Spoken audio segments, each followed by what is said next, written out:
Friends po kami for now. Magkaibigan po kami for now? Ito ang diretsahang pahayag ni Eman Bacosa nang tanungin tungkol sa tunay na estado ng relasyon nila ni Jillian Ward. Pero imbes na matahimik ang usap-usapan, lalo lang itong nagpainit sa social media. Sa isang panayam, kalmadong inamin ni Eman na hanggang pagkakaibigan pa lamang ang namamagitan sa kanila sa ngayon. Wala raw dapat bigyan ng ibang kahulugan ang madalas nilang pagsasama at sweet interactions.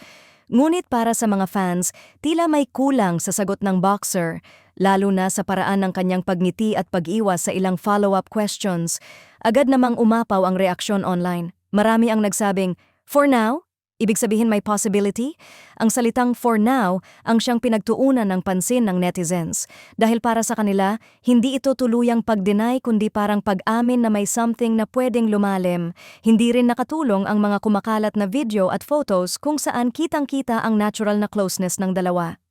Ayon sa ilang observers, mahirap daw i-fake ang ganong level ng comfort at chemistry. May mga fans pa na ngang nagsasabing, hindi na lang ito basta friendship vibes. Samantala, may ilan namang mas maingat at nagsasabing baka talagang magkaibigan pa lamang sila at ayaw lang madaliin ang mga bagay-bagay, lalo na't parehong nasa peak ng kani-kanilang career. Si Jillian ay patuloy na busy sa showbiz projects habang si Eman ay nakatuon sa kanyang training at laban sa ring.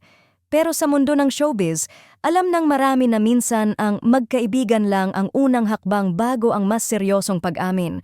Kaya naman hindi mapigilan ng fans ang kiligin at maghintay sa susunod na kabanata ng kanilang kwento. Habang wala pang opisyal na confirmation ng pagiging more than friends, isang bagay ang sigurado, hindi basta-basta naniniwala ang kanilang supporters na hanggang friendship lang ito. Para sa kanila, ramdam ang espesyal na koneksyon.